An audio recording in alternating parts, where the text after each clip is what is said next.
Identio Project on podcast asiantuntijuudesta, IT-alasta ja työelämästä.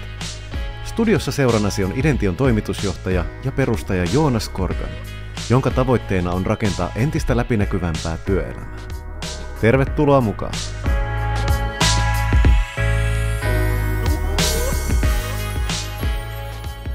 Tervetuloa kaikki kuuntelijat kuuntelemaan ProChat-podcastia. Tänään meillä on vieraana Juha Rokka Growth Technologiesista ja tittelinä on toimitusjohtaja. No virallisesti. Hei Juha, tervetuloa. Kiitoksia. Aina tähän alkuun haluan kysyä semmoisen perinteisen kysymyksen, että miten teikäläisen ura sai alkunsa ja miten päädyit teknologia-alalle? No se kantaa varmaan hyvin kauas, että aikoinaan lukion jälkeen niin kaikki hakee vähän suuntaa ja minäkin päätin hakea oikeustieteelliseen yllättäen.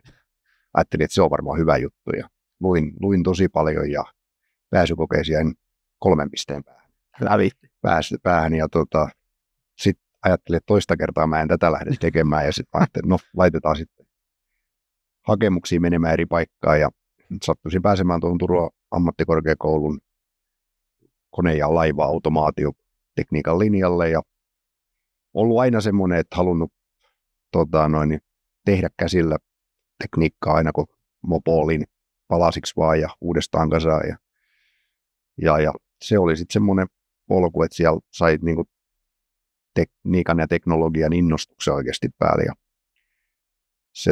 se tuli paketoitua ja sitten jatkoi siitä vielä teknillisen korkeakouluun niin kun tekemään diplomi-insinöörin puolen ja päädyin sitten, vaikka ei ollut mitään aikaisempaa kokemusta, päädyin kesätöihin semmoisen kuin Delta Marine Oil, mikä tekee laivasuunnittelukonsultointia ja he sitten pyysivät, että mä jäisin vähän niin kuin opiskeluohessa tekemään ja siellä olin sitten loppujen lopuksi muutaman vuoden ja sitten tuli kutsu, että pitäisi Royal Caribbean Cruise Linelle, oli teille konsultointia, että ehkä voisit tulla meille töihin. Ja siitä alkoi mun marinepuolen varsinainen sitten ura ja siellä 12 vuotta sitten teknologian parissa käytännössä uudisrakennuksissa ja sekä olemassa olevan laivaston kanssa vastasin kaikesta, mihin kaapelit menee enemmän ja vähemmän generaattoreista, Wi-Fi access pointteihin ja kaikkea siltä väliltä ja paljon tehtiin yhteistyötä ja teknologiakehitystä eri firmojen kanssa. Joo. Että aina uusi laivaprojekti on aina täysin uusi projekti ja sinne tehdään paljon uutta teknologiaa ja oli vähän niin kuin määrittelemässä, ostamassa, ottamassa käyttöön sitä teknologiaa ja 2016 tuli kutsu uudestaan, että Rolls-Royce perusti tämmöisen Ship Intelligence bisnesyksikön ja sinne tarvittiin tämmöistä chief engineeria, eli vastaamaan siitä engineerin toiminnallisuudesta ja ajattelin sitten, että kun on 12 vuotta ollut ostamassa ja määrittelemässä näitä, niin voisi mennä katsomaan, miltä ne tuntuu, kun tekee niitä. Ja sitten lähdin siihen mukaan ja vauhdikas 3 vuotta tehtiin sitä ja sitten Rolls-Royce myi marineliiketoiminnat pois ja sen kautta sitten vapauduin uudestaan ja sitten tuli mahdollisuus lähteä mukaan todella pienen, eli olin corporate-maailmaa tehnyt sitten 20 vuotta ja tuli mahdollisuus lähteä pienen yrityksen mukaan, eli perustamaan tämmöistä Growth Technologies teknologiayritystä. Ja totta kai se aina on sanonut, että tavallaan se on turvallista olla pieni osa isoa konetta, mutta se olisi taas paljon siistimpää olla pieni osa tai iso osa pientä konetta. No näinhän se on. Ja sitten sillä polulla ollaan 5 vuotta nyt tehty sitten laivan navigointijärjestelmien teknologiaa, tämmöistä modernia koneoppimispohjasta ja sensorfuusiota ja kompleksia matemaattisia juttuja tuotepuolella. Kuulostaa erittäin mielenkiintoiselta ja palataan siihen ja just mun on pakko tarttua, kun sanoin, että mitä se oli 3 pistettä, kun jäi kiinni, että et päässyt. Muistaakseni 3 pistettä. Kun mulla taisi olla, oliko se 1 piste vajaa, että mä en mennyt historiaa opiskelemaan. Mä päädyin itse Turun ammattikorkean tietotekniikka-linjaan. Näin se vie sitten. Niin. Täytyy näin jälkikäteen sanoa, että täysin oikein. No siis mä voisin sanoa myös ihan sama juttu. Ja ei siinä mitään, historia on kiinnostavaa ja kaikkea, mutta en tiedä, olisiko mä välttämättä tälle salalla. On kiinnostavaa. Niin, juuri näin. Hei, jos mennään ihan yleisesti teidän Groken näihin trendeihin ja tämmöistä niin yleisestä teknologiasta puhumaan, niin mainitsit jo, että teillä on tekoäly ja tällaista käytössä, mutta jos mennään ihan silleen, aloitellaan siitä perusjutusta, että millainen niin tech-stack teillä on käytössä ja miksi te just valitsitte sen? No, meillä on, me toimitaan tämmöisessä, käsitellään sensoridataa aika monesta kulmasta ja tehdään sen fuusiota ja vähän niin kuin autonomista laivaa rakennetaan sitten pitkällä aikavälillä ja siinä täytyy isoja datamääriä eri lähteistä yhdistää aika tehokkaasti ja siihen liittää matematiikkaa aika paljon ja me valikoitiin sitten tähän niin kuin mid-level-ratkaisuksi tämmöinen Robot Operating System 2, eli se on yleisesti käytössä oleva robotiikka mid-level, käytännössä viestinvälitystoimisto, mikä käsittelee näitä, ja siellä on paljon valmiita komponentteja, kirjastoja, alustoja, työkaluja ja muita vastaavia, niin se on siellä pohjalla. Hoitaa kommunikaation eri softakomponenttien välillä, ja siellä on, se oli niin kuin, siihen päädyttiin, katsottiin muutamia muita vaihtoehtoja, MQTT ja tämmöisiä asioita, mutta tämä oli kuitenkin niin kuin teollisesti sen kaltainen, että se on kohtuullisen hyvä kehittäjille myöskin. Siellä on riittävästi sitä niin kuin diagnostiikkatukea ja semmoista niin kuin työkaluja, että ne pystyy kehittämään.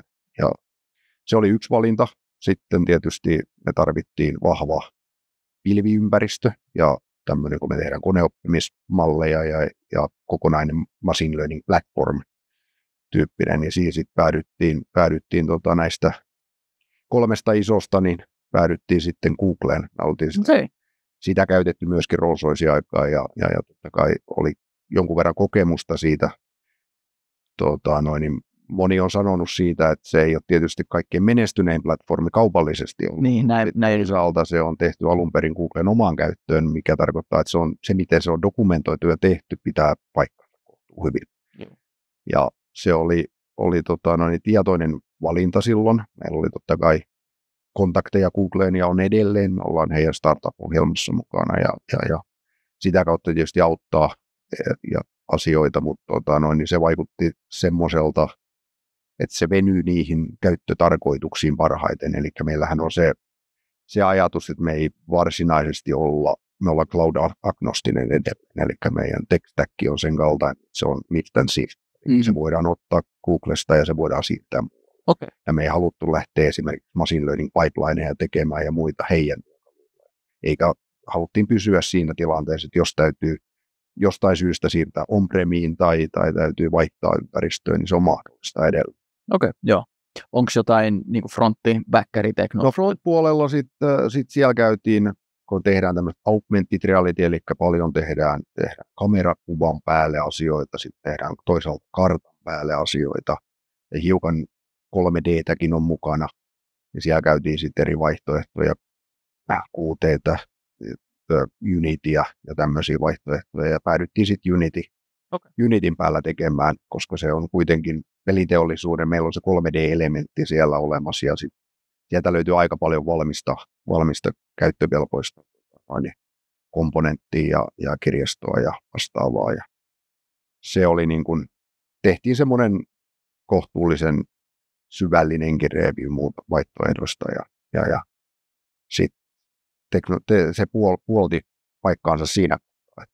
Nyt tähän Unity on tietysti nosti viime vuonna lisenssihintoja aika roimasti. Juu, näin mä kuulin. Se on hiukan tietysti kyseenalainen, että voiko noin tehdä, mutta tietysti tuommoiset asemat voi tehdä, mutta ei sinänsä se toimii, se on meille käyttökelpoinen. Ei me sitä aktiivisesti olla vaihtamassa mihinkään. Se palvelee, kun meillä on se 3D-elementti on vähän pienempi, se alun perin piti olla. Niin se mahdollistaa. Okei, no niin. Oliko backerin puolella vai onnistuiko kaikki Unityn kautta? No käytännössä niin meillä on se middleware siellä, sitten tietysti meillä on DevOpsit erikseen. Niin. Se koodipohja on niin C++ aika pitkällä. Joo. Ei meillä backerin puolella juurikaan muuta. Joo. Miten tämmöiset, jos ajatellaan tuota teidän alaa yleisesti, niin oot kuitenkin täällä, mä tykkään sanoa maritime industry-ala, voiko tälleen karkeasti. Kyllä se maritime industry on Joo. osa-alue. Tietysti teknologia agnostia, sitä voidaan käyttää muissakin. Joo. Totta kai, joo. Mutta säkin kun oot ollut tuolla niinku alalla aika kauan, niin sanotaan nyt, että seuraavan 5 vuoden aikana, niin mitkä tämmöiset nousevat uudet teknologiat tulee vaikuttaa eniten tähän teidän alaan? No jos katsoo esimerkiksi koneoppimispuolta, niin siellähän tietysti niin kuin paljon puhutaan generatiivisesta AIsta ja contextual AIsta, eli pystytään yhdistämään asioita ja AI luo kontekstia siitä. Eli meillähän on vielä se tilanne, että me tehdään machine vision-osa koneoppimisella. Mikä tämä machine vision pystyy? Eli siis kuvasta tunnistaminen, objektien tunnistamista kuvasta. Eli meillä on kamerajärjestelmä, mikä tunnistaa laivan ulkopuolella ja mittaa niiden etäisyyksiä, nopeuksia. Siinä on vähän enemmän kuin puhdas objektien tunnistus, siinä on träkkäys ja muita toimintoja. Mutta sitten esimerkiksi meidän sensorfuusio, mikä yhdistää sitten eri tunnistusmodaliteja yhteen, niin se on tehty hyvin tämmöisen deterministisellä matematiikalla edellä. Okei. Se, mitä mä näen, niin kun, että tämmöinen contextual AI rupeaa tulemaan siihen suuntaan, että me voidaan myöskin sensorfuusio-osa siirtää koneoppimisen kautta niin, että siitä tulee tämmöinen jatkuvasti oppiva ja paraneva järjestelmä, ja sitä pystyy opettamaan, ja se toimii. Ongelma siellä on tietysti, että Marin puolella etenkin oletetaan, että kaikki toimii hyvin deterministisesti, eli joko se on tai se ei ole. Ja sitten kun koneoppiminen toimii taas probabilistisesti, niin se on se, että miten sinä tiedät tarkalleen, että miten sun järjestelmä toimii kussakin olosuhteessa. Niin, se on se haaste, mutta mä sanoin, että sen mukaan tuominen, ja sitten toinen tietysti me ajetaan kaikki edikessä, eli meillä on laivan päällä se rauta, me ei ajeta pilvessä, eikä se on reaaliaikajärjestelmä, mikä prosessoidaan puhtaasti siellä, niin meille erittäin tärkeää on, että etenkin näiden koneoppimis- ja softakomponenttien muidenkin, niin tehokkuus paranee koko ajan, eli pystyy ajamaan kevyessä raudassa. Ja toisaalta rauta tietysti tehostuu koko ajan, mutta se on ongelma, että et sä voi ruveta asentamaan tietokoneräkkiä, tehdä tämmöisiä asioita. Laiva ei se ole tilaa. Niin. Ja silloin sun pitää pystyä käytännössä yhdellä GPUlla ja mieluummin vielä halvalla GPUlla hoitamaan se koko homma. Ja siihen me ollaan pystytty, että me ollaan yllättävän isoja asioita tehdään yllättävän kevyellä raudalla. Eli se, että pystytään prosessoimaan tämmöistä kohtuisoa datakontenttia ja tekemään asioita kevyellä raudalla, niin se kehitys on meille niin kuin tärkeää. Siinä on hyvin vahvasti ollut Nvidia mukana ja tehnyt sitä, ja nyt tietysti AMD on haastajana siinä ja Intelikin yrittää, mutta niin mielellään siellä näkee vielä enemmän niin kuin sitä, että tulisi eri vaihtoehtoja raudoista ja tulisi sen kaltaisia industria-komponentteja. Se tietysti auttaa, että autoteollisuus painaa, niin niillä on vaatimus prosessoida paljon dataa pienessä tilassa myöskin, niin se auttaa sitten toisaalta meitä, että ne investoinnit menee tavallaan oikeaan suuntaan ja me saadaan kevyempää ja kustannustehokkaampaa rautaa. Joo, eli niin kuin se, mitä sijoitetaan niihin autojen näiden kehittämiseen, se myös niin kuin pätee. Niin jossain taisi lukea, että autojen autonomiaosuus maksaisi tänä päivänä 20 000, jos sen tekisi täysin. Se on aika iso osa auton hinnasta. On, joo. Niin tavallaan nehän yrittää sitä saada pienemmäksi ja pienemmäksi. Niin, okei, joo. Ja meillä on ihan sama haaste, että totta kai meillä on hiukan enemmän meidän asiakkailla kyky investoida, mutta ei se, mitä pienempi se, mitä kompaktimpi se on, mitä vähemmän se totta kai, energiakulutus ei niin tärkeä ole meidän tilanteessa, mutta niin, mitä kompaktimpi ja mitä halvempi se on, niin sitä helpompi se on tietysti aina myydä. No näinhän se just on. Miten sä näet, mitkä on suurimmat haasteet niin kuin teidän infrastruktuurin skaalaamisessa ja hallinnoimisessa tällä hetkellä? Sä vähän tuossa kosketitkin sitä jo. No joo, siis meillä ei varsinaisesti omaa on-premise-infrastruktuuri ole lainkaan, eli meillä on DevOps on palveluntarjoajan kautta, Eficoden kautta, ja sitten Google Cloudissa on loppuinfra. Eli me ollaan sillä tavalla se skaalautuminen onnistuu tietysti niiden puitteissa, koska ne molemmat ovat hyvin skaalautuvia. Mutta sitten jos ajatellaan meillä, että me toimitetaan laivoihin, niin jokainen laiva on oma entiteettinsä ja siellä on järjestelmä ja sitten niitä multiplikoituu ja sitten ne päätyy cloudin endpointtiin ja käytännössä meidän infraan ja siellä on sitten tapoja tehdä kevyitä serveriratkaisuja niin, että laiva riippuen missä se on, niin se ottaa oikein se endpointtiin kiinni ja vältetään sitä. Googlellakin on aika tehokkaat sisäiset VPN-tunneloinnit ja muut, että jos laiva on nyt jossain tuolla Aasiassa ja sitten seuraavaksi se voi olla taas USA lähellä, niin se, että data liikkuu globaalisti mahdollisimman vähän ja se on hyvin hallittu ja sulla on kohdennetut infrat eri regioneilla, niin se on tietysti semmoinen, mihin on kohtuu hyvät työkalut ja sä pystyt sitä kohtuu hyvin hallitsemaan niin sen skaalaaminen tietysti tuhansiin yksiköihin, niin silloin tarvii vielä meidänkin muuttaa työkaluvalikoimaa, mutta kyllä me nyt pystytään skaalaamaan satoihin tämä hetkinen ympäristö. Se ehkä se isompi haaste on, että miten sä pidät sitten niin kuin ison määrän endpointteja hallitusti. Niin totta, niin, että ne on tietoturvallisia, että ne toimii. Totta kai meillä on standardi tapa tehdä ja ne on kaikki samanlaisia, mutta sitten meillä on vielä se, että asiakkaat eivät pääse toisiin laivoihin kiinni. Ne täytyy olla sillä tavalla isolated ympäristöjä. Että ne ei saa missään nimessä. Ne ei missään kohtaa ne datat toisiaan tavallaan, ja sitten ne on taas omissa paketeissaan ja ne on niin kuin tietoturvallisesti myöskin sillä tavalla, että ne on confidential. Niin, totta. Miten tämä on ikuisuuskysymys, miten te priorisoitte ylläpidon ja uuden kehityksen välillä? Me ollaan paljon sitä mietitty ja meillähän nyt keväällä laitettiin ensimmäisen kerran tämmöinen Customer Success-organisaatio erikseen. Se pitää sisällä ainoastaan yhden ihmisen tällä hetkellä, eli meillä on ollut, meidän installaatiomäärä on kuitenkin sen verran rajallinen vielä, että me ollaan pidetty niin kuin kehitystiimi ja asiakkaan customer facing tiimi samassa. Me ei lähdetty eriyttämään sitä, koska sitten toisaalta mä oon halunnut varmistaa sen, että se asiakasfeedback tulee oikeasti tippuu viimeiseksi sille kehittäjän pöydälle. Ja tavallaan joku sanoisi joskus, että you made a shit, you repaired a shit.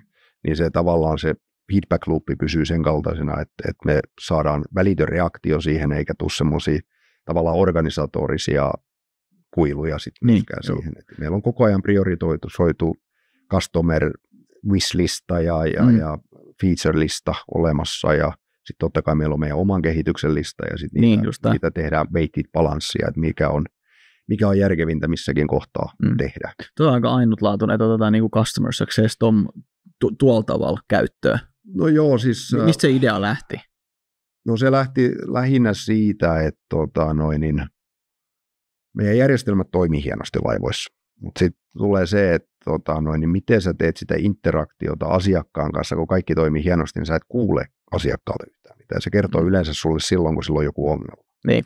No sit sä haluat, totta kai meidänkin järjestelmässä on omaa diagnostiikkaa. Me nähdään etänä, miten ne käyttää sitä ja mitä toimintoja ne ei käytä ollenkaan ja mitä ne käyttää enemmän ja niin poispäin. Mutta sitten kuitenkin kaikkein tärkein on se tavallaan se suora feedback.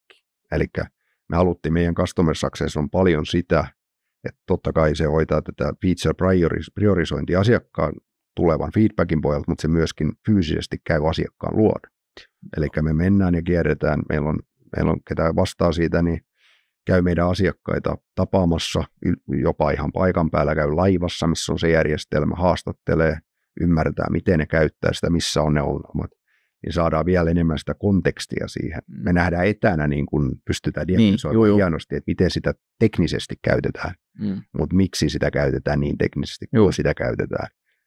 Ehkä hölmö kysymys, onko ne, jos ne menee just asiakkaan luo, niin onko ne ihan täällä Turussa vai lenteleekö ne ympäri maailmaa? Ei, meillä yhtä asennusta Suomessa. Niin, no mä just rupesin tätä miettimään. Meillä on paljon Aasia-painotteista, eli meillä on Japanissa, meillä on Taiwanissa, meillä on Hongkongissa, meillä on paljon siellä Aasian alueella. Meillä on Euroopassa muutama. Nyttenkin ollaan viimeisellä asiakaskäynnillä, niin käytiin sitten niin monta asiakasta läpi kuin mahdollista. Oliko tämä just Aasiasta? Niin, okei. Oliko sä itse siellä kanssa? Mä en ollut, se oli meidän Customer Success. Mä kävin itse meidän asiakkaat tapaamassa heinäkuun alussa, olin 10 päivää Japanissa ja kävin jokaista asiakasta tapaamassa. Yritetään niin kuin pitäisi panostaa siihen customer intimicityin, että ne tietää, että tuntee meidät, ne tietää, että me ollaan olemassa ja ne tietää, että me kuunnellaan myöskin. Se on siinä erittäin tärkeää, sanoisin, mitä on tehnyt. Niin, ja jos ajattelee, että me ollaan niin kuin tehty tämä transitio puhtaasti R&D-yrityksestä, mehän tehtiin tuotekehitystä ensimmäinen 2,5-3 vuotta. Niin nyt me ollaan niin kuin käännetään sitä customer facing puolelle. Niin, juu. Niin, ettei käy niin, että me jatketaan tuotekehitysorganisaationa ja se on se pääfokus, vaan se asiakas on tietysti, täytyy olla keskiössä, niin kuin me halutaan se olemaan. Joo. No mun mielestä seuraava kysymys on hyvä, että jos sä pystyt, totta kai, niin pystytkö sä kertomaan jostain projektista tai kokonaisuudesta, jonka te teitte teidän asiakkaille, josta oot erityisen ylpeä? Joo, mä uskoisin, niin kun, meillä on niin kun standardituote, mikä me toimitetaan aina asiakkaalle, mutta sitten meillä on vieläkin projekti menossa, mikä alkoi 1,5 vuotta sitten asiakkaan kanssa, missä mehän toimitetaan tämmöistä navigoinnin apujärjestelmää, eli se ei ole reguloitu tavallaan, sillä ei ole mitään statusta, mutta sitä asiakas tuli meille ja hän sanoi, että heillä on niin kuin tarve tehdä enemmän autonomista navigointia, että he haluaisivat, että laiva ajaisi itsellään. He haluaisivat käyttää meidän järjestelmää siinä, mutta sitten tarvitsisi integroitua vähän navigointijärjestelmää ja tehdä tämmöisiä asioita. He sitten pitäisi oikeasti analysoida näitä niin kuin tunnistustarkkuuksia, etäisyyksiä ja kaikkea muuta. Ja he kertoisivat, mikä heidän tahtotila on. Ja niin me kerrottiin, että käytiin asiaa meidän puolelle läpi ja kerrottiin, mitä me voidaan tarjota. Ja siihen liittyisi meidän järjestelmä ja hiukan lisää siihen. Eli me autettiin heitä valikoimaan myöskin sopivia muita juttuja siihen. Ja onnistuttiin saamaan sen kaltainen projekti, että käytännössä, vaikka ei me olla projektitalo, eli ei me myydä projekteja, vaan tuotetta, niin me onnistuttiin kuitenkin, he osti meiltä myöskin projektitoimintaa siinä samassa yhteydessä. Eli meidän tuotteen ympärille sitä laajennettiin, mikä oli niin kuin erittäin hieno nähdä, että ne uskoisivat, että me pystytään tekemään isompia kokonaisuuksia, mitä meillä nyt on. Ja se on totta kai auttanut meitä siinä, että ne, mitä siinä tehtiin, niin ne on kaikkien meidän asiakkaiden käytössä nyt, eli me saatiin pystyttiin heille tarjoamaan semmoinen tilanne, että he saavat sen järkevään hintaan, koska me nähtiin myöskin tärkeänä suurin osa. Ei me oltaisi haluttu tehdä niitä asioita, mikäli ne olisi ollut semmoisia, että ne olisi ollut one-offeja. Niin, no sitä just, joo. Vaan ne oli semmoisia, että me nähtiin, että me käytiin pikaisesti vähän asiakaskuntaa läpi ja kysyttiin, että olisiko tämmöisestä apua. Ja tuli tarpeeksi niin kuin tavallaan sen, okei, että tässä on järkeä. Me pystyttiin heille kustannustehokkaasti tarjoamaan, ja he sai sen, mikä he haluaa, ja me saatiin hyödynnettyä sitä muita asiakkaita. Eli siitä mä oon tosi ylpeä, että pystyy sen kaltaista toimintaa tekemään, että sä tavallaan et joudu kaikkia kehitystä tekemään omalla riskillä, ja silloin oikeasti, koska silloin sä voit myöskin sanoa, että kehitystiimille tämä on oikeasti, että tämä asiakas tarvitsee tämän nyt tässä aikavälissä, mikä me ollaan määritelty, ja ne haluaa sen. Niin silloin on hiukan isompi tarkoitus vielä kuin sillä, että se on asiakkaan toive. Joo. Niin se on hienoa, ja me toimitettiin se, ja me ollaan edelleen tehdään yhteistyötä heidän kanssa, ja viedään seuraavaan vaiheeseen, ja se on niin kuin hieno myöskin saada nuorena yrityksenä, mekin ollaan kuitenkin, täytetään 5 vuotta tänä vuonna, niin, ja tuote on ollut markkinoilla 22 keväästä asti, niin kuitenkin melkein siitä asti tehty tämmöisiä yhteyttä. Nyt se on vajaa tai vähän päällä 2 vuotta. Niin se on kuitenkin tehty koko se aika niin myöskin tämmöistä yhteistyötä, mikä on mun mielestä hyvä asia meille. Vähän niin kuin 2 kärpästä yhden liskulla voisi sanoa. No joo, siis mä sanoisin, sille onnistuu hyvin. Joo, siinä, ja mä sanoisin, että siinä me ollaan niin kuin ehkä ketterä talo, että meillä on myöskin, se ei ole ainoa, me ollaan tehty pienemmässä mittakaavassa muille myöskin tämmöisiä samanlaisia. Mutta aina se lähtökohta on, että onko tämä semmoinen, mitä muutkin tarvitsee. One-offeja me ollaan sitten myöskin sanottu, että ei me ikävä voida tehdä. Että se on, niin kuin, tulee teille huonoksi, koska me ei välttämättä ylläpidetä sitä pitkällä aikavälillä. Ei ole järkeä tehdä jotain semmoista, mitä sä teet niin kerran, kun sä tuotebisneksessä. Niin sen takia ollaan oltu aika rehellisiä sit asiakkaille myöskin siinä. Mutta on mun mielestä hyvä, että ollaan rehellisiä ja pystyy sanomaan niin kuin suoraan. Ja kun molemmilla on sama visio, siis molemmat tähtää kuitenkin, meidän asiakkaat tähtää samoihin asioihin, kun me tähdätään pitkällä välillä, niin yleensä ne mätsää aika. Joo. Ja mainitsit siitä Customer Success-tiimistä, niin kun he on nyt olleet siellä asiakkailla, niin he on saaneet sitä palautetta sieltä, niin mikä rooli tällä käyttäjäpalautteella on teidän kehitysprosessissa? Se menee ihan suoraan meidän niin kuin, development pipelineen ja funneliin mukaan. Eli se tulee, sieltä muodostetaan epikit ja taskit ja prosessoidaan ne niin kuin, ne menee ihan samalla tavalla, että on sulla tavallaan joku sisäisen kehityksen tarve tai asiakaskehityksen tarve, niin ne menee samaan feature-listaan. Okay, sieltä ne niin kuin arvioidaan ja tehdään tämä weighted arviointi saman mukaan. Eli sitten totta kai siinä on iterointikierroksia, eli jos joku asiakas antaa meille palautteen, että he haluaisivat tämmöisen toiminnallisuuden, niin meidän tehtävä on luoda siitä niin kuin lyhyt kuvaus ja semmoinen, että voidaan näyttää se muille asiakkaille, että hei, olisiko tämä teille hyvä myöskin. Kiinnostaa, jos meillä olisi tämmöinen toiminnallisuus, niin olisiko tämä hyödyllinen teille. Joo. Ettei käy niin, koska täytyy sanoa, että laivan kapteenit ovat ehkä välillä sellaisia, että ne tietävät parhaiten nämä asiat, ja sitten jos sä luotat yhteen subjektiiviseen näkökantaan, niin kuin missä tahansa, niin se ei luultavasti ole välttämättä se koko totuus. Niin. Ja sitten täytyy testata siellä asiakasrajapinnassa ennen kuin lähdetään tekemään. Niin totta kai. Niin se täytyy katsoa, että se fit for purpose on tarpeeksi iso ja tarpeeksi laajalle kohde. Joo. Miten teidän sisäisessä kehitystiimissä, jos mennään tähän ympäristöön nyt, niin miten te ylläpidätte semmoista innovoinnin ja jatkuvan oppimisen kulttuuria? No meillä on aika paljon siinä niin kuin tämmöistä, meillä on tiimikohtaisia käytäntöjä, eli esimerkiksi koneoppimistiimillä on omat tämmöiset research-puolen, niin kuin he katsoo koko ajan niin kuin sitten, heillä on sopittu, he sopivat keskenään niin kuin mitä asioita he käyvät läpi ja kuka tutkii ja mitä, ja sitten he tiiminä niin kuin oppii niistä. Ja sitten niin kuin koko kehitystiimin osalta meillä on hyvin paljon demoja. Me voidaan tehdä niin kuin pieniä pokkeja. Niin kuin, esimerkiksi meillä on nyt tällä hetkellä menossa augmented realityn näkymän uudelleen suunnittelu. Ja siinä on hyvin paljon iterointia koko tavallaan tiimin osalta. Että kaikkien ideat tulee kuultua ja kaikki näkee, että niin kuin, useasti me ollaan päädytty siihen, että siellä tulee joku teknologinen rajoite. Me halutaan tehdä tämmöinen, mutta teknologia ei ihan vielä yllä siihen. Joo. Ja sitten yritetään hakea sitä, että okei, miten me taivutellaan teknologiaa niin, että me saataisiin mahdollisimman lähellä sitä. Eli pyritään siihen, että me koko ajan ollaan siinä, että me ollaan ihan teknologian borderlineilla. Eli te maksimoidaan se, mitä voidaan tänä päivänä tehdä. Joo. Ja se motivoi ihmisiä ja ollaan aika rohkeita siinä, että ei niin kuin harvemmin sanotaan, että ei niin kuin play safe. Totta kai sun täytyy tämmöisiä industrial-tuotteissa olla vähän niin kuin ymmärtää se, että siellä on regulointia ja vastaavaa, mutta sitten toisaalta taas sä voit kyseenalaistaa aika paljon asioita, miten niitä nyt tehdään. Niin, no se on totta. Sitten jos sä löydät paremman tavan, niin se on ollut ehkä semmoinen iso ero niin kuin normaalin tämmöisen, jos sä otat marine industry-yrityksen, niin me ollaan siinä suhteessa pikkusen pusketaan booderia enemmän, ja se on motivoinut ihmisiä, että ne on niin kuin huomannut, että heidän niin kuin mielipiteellä on arvoa, ja toisaalta me ollaan aika rohkeasti siinä teknologiafrontissa, ja halutaan tehdä sitä. Joo, ja tuossa kun tuommoisia testataan ja tuommoisia, niin ihan varmaan tulee erimielisyyksiäkin välillä, että mikä on paras, niin miten te onko erimielisyys liian vahva sana? Niin, mä sanoisin, että vahvoja mielipiteitä. Niin, kaikki kehittäjillä on hyvin vahvoja mielipiteitä.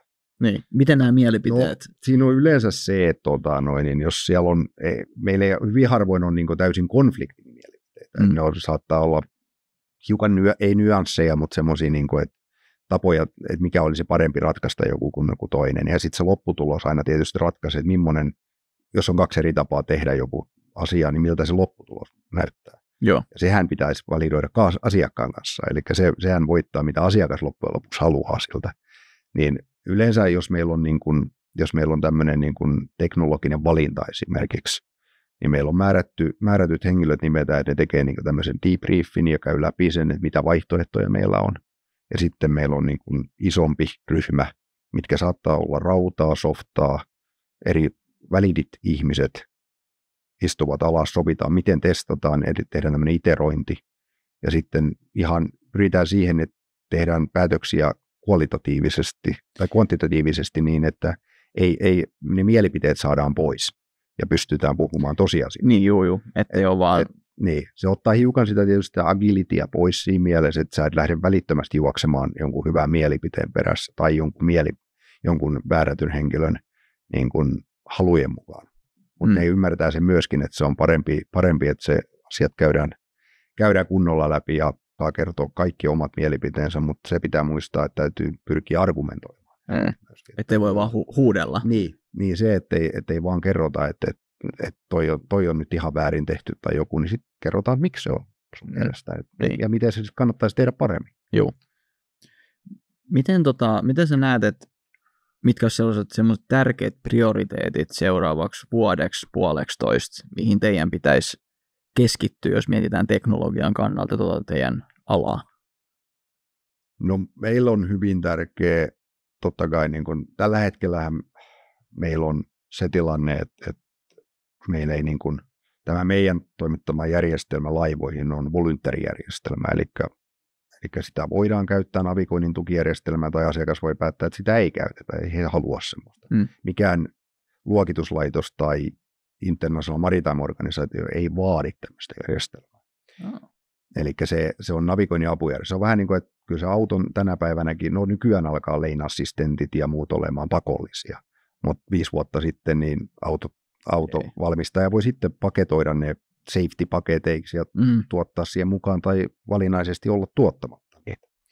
Niin se on niin kuin meillä tärkeää, että me ollaan tehty koko industrial stack ja meidän koko niin kuin meidän tuote sillä tavalla, että me pystytään todistamaan regulointipuolen ihmisille, että miten se on tehty ja miksi se on toimii.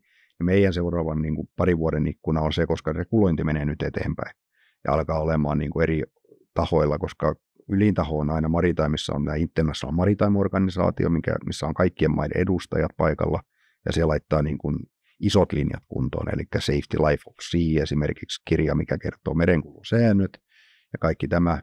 Ja sitten tulee luokituslaitokset, mitkä tekevät sen pohjalta interperaatioita ja omia vaatimuksia. Ja meillä on erittäin tärkeää se, että sanoisin ehkä 2 vuotta voi olla lyhyt, mutta että tästä tulisi niin kuin tavallaan ne hyödyt ovat niin isot, että tästä tulee niin kuin, jos ei täysin mandatory, niin myös highly recommended systeemi. Eli se tavallaan sieltä tulee myöskin se, että nämä lainsäätäjät ja regulaattorit näkee tämmöisen hyödyllisenä ja turvallisuutta parantavana asiana. Ja meidän rooli on tietysti siinä todistaa, että me pystytään näitä tekemään niin, että nämä oikeasti parantaa turvallisuutta. Niin meillä on lähinnä se, että mehän tehdään todella paljon analytiikkaa esimerkiksi meidän koneoppimisessa. Me tiedetään ihan tasan tarkkaan, miten se toimii missäkin olosuhteessa. Me pystytään opettamaan mallia, hakemaan määrätystä säätilanteesta dataa ja opettamaan, rikastamaan mallia, tekemään niin kuin iteraatioita. Ollaan tehty se alustasti niin, että me tiedetään, että jos joku tulee kysymään, miten tämä toimii tuossa tilanteessa, niin me voidaan kertoa, miten se toimii. Okei, joo, siis tuossa on mitä kaikkia ulottuvuuksia sitten? Siinä on siis se on niin kuin, muistaa silloin uran alkuaikoina, kun ruvettiin tekemään koneoppimista toisessa yrityksessä, niin mä sanoisin, että silloin se oli enemmän individual riippuvaista, miten sitä tehtiin. Sulla voi olla, että sulla oli 3-4 data scientistia, mitkä teki vähän eri tavalla. Ja teki silti samaa asiaa ja samaa tuotetta. Niin sitten sä päätyisit semmoiseen tilanteeseen, että sulla oli ehkä 3 eri asiaa, vähän näytti samalta, mutta hiukan eri tavalla. Okay. Ja me ollaan vedetty se kokonaan, niin kuin, että asiat tapahtuu. Eli me ollaan todettu, että koneoppiminen ja koneoppimismallit on meille kuten mitä tahansa muutakin softaa. Se täytyy olla tehty kooditasolta, datatasolta, kaikilta niin hyvin, että se pystytään tekemään niin kuin ihan mikä tahansa muukin softa. Ja se on ehkä semmoinen, niin kuin, mikä on iskostunut tähän yritykseen, niin tavallaan se halu tehdä myöskin siitä todella hyvä, ei pelkästään ja toistettava. Joo. Tuo on kyllä tosi hieno ja mut tulee jotenkin tästä mieleen, että kun sä mainitsit tuossa alussa, että aika paljon niin kuin, en tiedä, otetaanko mallia autoteollisuudessa, mutta jotenkin niin kuin tuntuu, että aika lähellä noin teidän. No mä sanoisin, että totta kai niin kuin ero on siinä, niin kuin, että meidän sensormodalitit, sensorit, mitä me käytetään aika erilaisia. Siellä niin, totta kai. Lähialueen, koska ne yrittää saada ymmärrystä siitä seuraavasta 200 metristä. Ja me yritetään ymmärtää 10 nautical mailin päässä ja liiketilat on erilaisia. Mutta ne periaatteessa, jos sä katsot autonomiatasoja meriliikenteessä tai autoteollisuudessa, ne on aika samalla kautta. Niin, sitä justiin. Ei siinä niin kuin se perusfenomena sieltä taustalla on aika samalla kautta.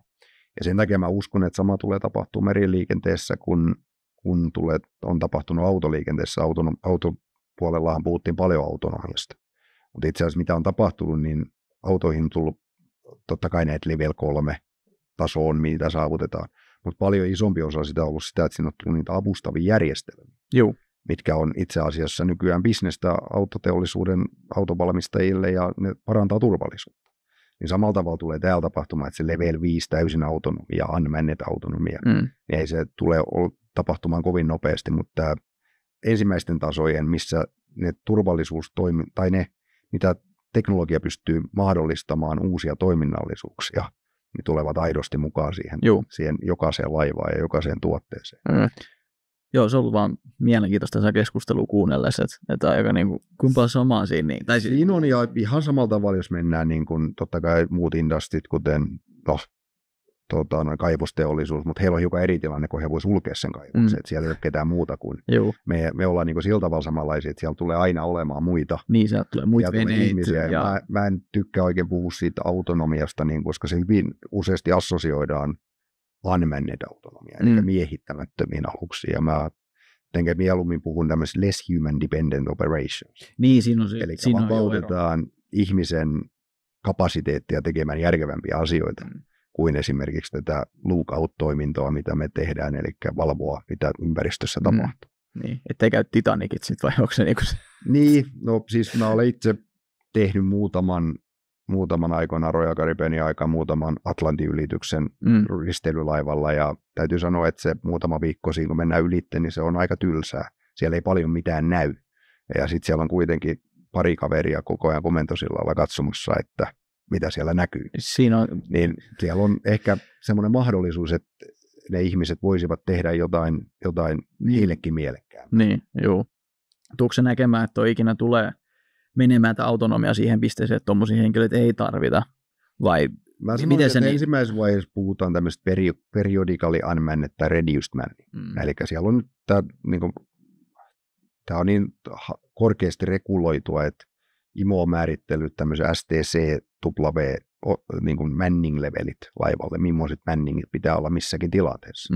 Ja niitä voidaan keventää, mutta se, että komentosillalla ei olisi ketään, esimerkiksi sitä niin periodically unmanned, että se voi tapahtua niin kuin avomeritilanteessa, mutta sitten kun tullaan niin kuin congested wateriin, missä on muita toimijoita, niin mä uskon, että tämän rooli on edelleen olla niin, että se voi mennä siihen tasolle, että ihminen hyväksyy mitä niin kuin toimenpiteet, mitä navigointijärjestelmä, eli pidetään niin, että meidän järjestelmä tuottaa sen tilannekuvan, ja sen pohjalta navigointijärjestelmä ehdottaa, että tätä kannattaisi tehdä, mutta ihminen edelleen hyväksyy sen, eli se on vastuu. Niin, ettei se vaan luota sokeasti siihen koneeseen. Niin se on ihan saavutettavissa oleva, ja Suomessa nyt paljon esimerkiksi tämä use caseien määrä kasvaa koko ajan, niin kuin meilläkin, että nyt paljon puhutaan etäpilotoinnista, eli yleensähän Finpilotti lähettää 3 ihmistä menee pilotboatin kanssa tuonne laivan viereen, ja sitten sieltä yksi kaveri kiipeä portaita pitkin laivaa ja opastaa sitä henkilökuntaa, miten tullaan tästä Suomen saariston läpi. Joo. Ja se on sitten, kun on huono keli tai muutenkin, niin se on ensinnäkin aika kallista toimintaa, ja toisaalta se on aika turvallisuusriskistä, koska on nähty, kun on pilotboatteja on kääntynyt väärinpäin ja on ihmisiä jopa kuollut.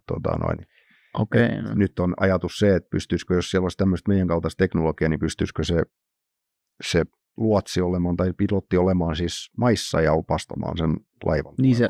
Joo. Ja kommunikoimaan meidän järjestelmän läpi, ja tietysti se navigointijärjestelmän data pitää olla myöskin, mutta että se loisi niin hyvän tilannekuvan sille, että se pystyisi olemaan etänä pilotoimaan sen laivan tuosta meidän saariston läpi. Se on mielenkiintoista nähdä, miten toi tulee kehittymään. Joo, ja siinä on aika suora business case, että silloin jää määrätty tämä toiminto, että viedään sinne 3 ihmistä, vie 1 ihmisen laivaa ja ajaa takaisin, ja tämä jää niin kuin, se kustannus jää pois, ja se pitäisi olla kaikille niin kuin kustannustehokkaan. Joo, no se kuulostaa, katsotaan mitä tulevaisuus tuo tullessaan. Suomi on hiukan etukenossa siinä, että Suomen lainsäädäntö on hiukan muutettu siihen.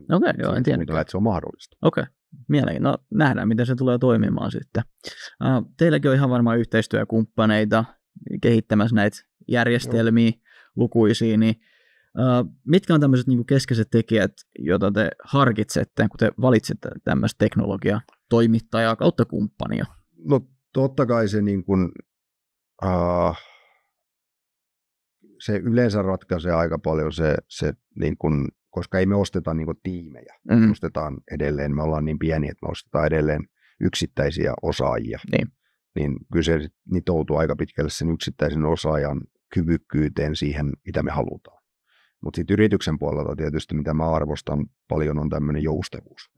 Eli me harvemmin ostetaan puoleksi vuodeksi asioita, vaan me ostetaan niin kuin, voi olla jonkunnäköinen frame agreement ja yhteisymmärrys, että näin kauan. Mutta niin se, että pystytään tarpeen mukaan skaalaamaan ylös ja alas. Mikäli tilanne muuttuu, niin pystytään joustamaan ja löydetään siihen totta kai ei välittömiä muutoksia, mutta että pystytään koko ajan pitämään sitä kommunikaatio yllä ja pystytään joustamaan molempiin suuntiin, että miten ne tarpeet menee. Niin se on ehkä, me ollaan historiallisesti käytetty varmaan, jos olisin noin 30 eri yritystä tämän firman historian aikana. Siinä on kumppaneet. Niin, ja sitten toisaalta mä arvostan sitä, että meille annetaan myöskin rauha, ettei meillä käy niin, että sitten kun on yksi henkilö otettu, niin heti myydään seuraavaa. Niin, upsellataan heti hirveästi. Tulee semmoinen pullataikina, että mitään ei tahdo tulla oikein valmiiksi. Eli me tehdään suoraan niin, että me otetaan tämä henkilö tai 2 henkilöä, niin otetaan suoraan meidän kehitystiimin osaksi. Eli ne on osana sitä meidän integroitua tiimiä. Ja niin se on osoittautunut ihan hyväksi ratkaisuksi siinä. Se on varmaan jos mennään tuohon, että koittaa paisuttaa sitä kuin pullataikinaa, niin se on näitä perusmyyntioppeja, että second sale is the easiest, kato, niin sitten lähdetään. Meillä oli alkuvaiheessa, täytyy rehellisesti sanoa, että meillä oli 2020, kun tämä firma, tai 19, kun syksyllä laitettiin pystyyn, niin mulla oli 2020 se tilanne, että mun piti alkaa kehittämään paljon teknologiaa ja mulla ei ollut yhtään ihmisiä. Niin. No, silloinhan sä tietysti lähdet tekemään sitä alihankinnan aika pitkälle ja se sanotaan, että silloin kaikessa siinä innostuksessa sitä tuli tehty ehkä vähän turhan nopeasti, ilman että meidän oma tietotaito oli tarpeeksi hyvä, jotta me voitaisiin voitu hyödyntää. Ei se ollut niiden firmojen vika, että osa ehkä tuli, niin kuin, siinä tuli semmoista, ei tyhjäkäyntiin, mutta että saatettiin tehdä asioita, millä ei enää tänä päivänä ole mitään. Se johtui siitä, että me ei osattu kuvata tarpeeksi hyvin, mitä me halutaan. Niin. Eli yleensä mitä mä niin kuin vaadin näissä niin kuin jos me ostetaan esimerkiksi joku komponentti, joku softakomponentti tai toiminnallisuus, niin me kuvataan se korkealta tasolla ja sitten mä pyydän alihankkijan kuvaamaan sen, niin kuin miten he ymmärtävät sen. Niin, koska me saadaan se vahva handshake, että me molemmat ymmärretään se sama. Niin, että sama ja niin, rakennetaan se on toteuttavissa kelpoiseen ja se, on niin kuin, se ei ole pelkästään resurssi, kun sä ostat, vaan sä ostat niin kuin osittain sitä jo, et kiinteähintaisesti, mutta sulla on se vahva ymmärrys siitä, mitä se tulee olemaan. Joo. Miten kun olet jonkun verran kuitenkin näitä kumppaneja käynyt läpi, niin onko jotain tiettyjä varoitusmerkkejä tai red flaggeja, mitä sä arvioit tai käyt läpi, kuten valitsette näitä teknologiakumppaneita? No mä sanoisin, että semmoisia yleensä, mitkä mulle on niin varoitusmerkkiä, on semmoinen yliaggressiivisuus. Eli just, että kyllä näissä niin tämmöisissä tämän tapaisissa tilanteissa mennään kuitenkin sit niin se ostajan ehdoilla tavalla ja mennään sillä aikataululla ja eteenpäin ja aika useasti tulee vieläkin niitä tilanteita, että tämä kaveri ei nyt saatavilla enää, jos et sä nyt päätä. Niin, Sitten niin lähdetään vähän siihen linjaan, että Mutta eikö tonkin voisi sanoa nätisti? Tai siis mä mietin, jos mä mietin omaa historiaa. Ja mä on aika useasti sanonut, että okei, mä tunnistan riskin, hyväksyn riskin ja se on mun riski. Niin, et me tehdään edelleen nämä, niin kun, mä otan tuon harkintaan, mitä sä sanoisit, mutta me ei olla valmiita vielä tilaamaan. It is what it is. Niin. Se on sitten täytyy löytää joku toinen osaaja, jos näin on. Mutta ei voi lähteä niinku semmoinen puolittain, ei nyt uhkaamaan, mutta tarkoittaa niinku luoda sitä mitä sä tarkoitat sillä. Painetta sen kautta. Joo. No oikein noita vanhoja myyntikikkoja, mitä opetetaan. Joo, kyllä siis mä olen sitten tehnyt vanhemmalla iällä MBA-tutkinnon vielä, että hiukan katsonut sitä bisneskulmaakin sieltä, ja näitä on nyt nähnyt sen verran paljon. Ja ihan rehellisesti sanottuna toinen asia tietysti, että nämä parhaat alihankintakumppanit ja muut, niin niistä tulee aika henkilökohtaisia suhteita myöskin. Sitten kun se luottamus, se on vähän niin kuin silloin, kun mä olin Royal Caribbeanilla ja mä ostin teknologiaa muilta, niin se oli hyvin henkilökohtainen se luottamus ja se, niin kuin sä tiesit, että tämä tulee toimitettua, koska mä tiedän, että tuo kaveri pystyy sen ja mä voin luottaa siihen. Niin se tulee tämä luottamussuhde siihen aika vahvasti mukaan, että ei tule yllätyksiä. Niin, juuri näin. Joo. Siinä tässä oli mun kaikki viralliset kysymykset ja grillaukset. Että piinapenkki on ohi, jos tälle voi sanoa. Onko sun mielestä vielä jotain, mitä me ei käyty läpi, josta sä haluaisit vielä mainita tai keskustella? No mun mielestä aika pääpiirteissään siinä varmaan, mutta tietysti toisen podcastin voisi tehdä kokonaan talentin rakentamisesta, niin, just tämä, rekrytoinnista.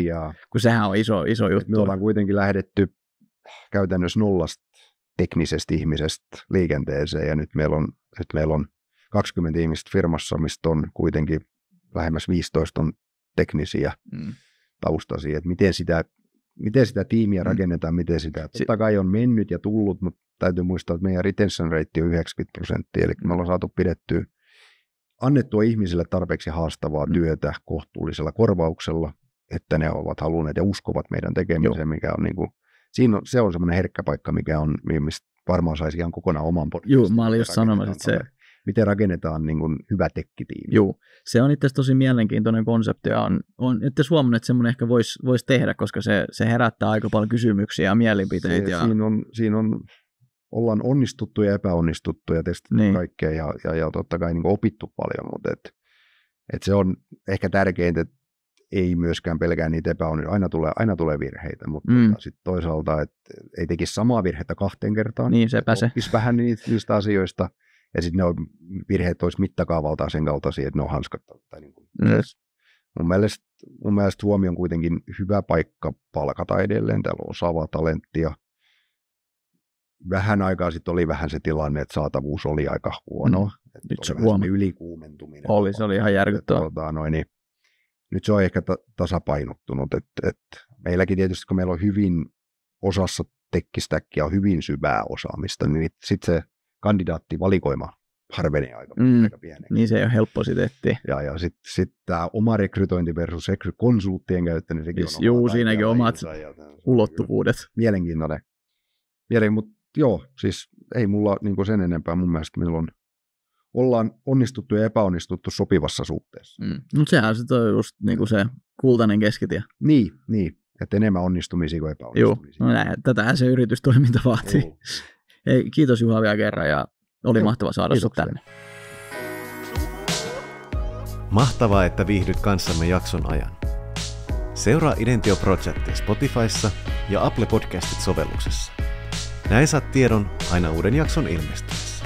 Kiitos seurasta ja ensi kertaa.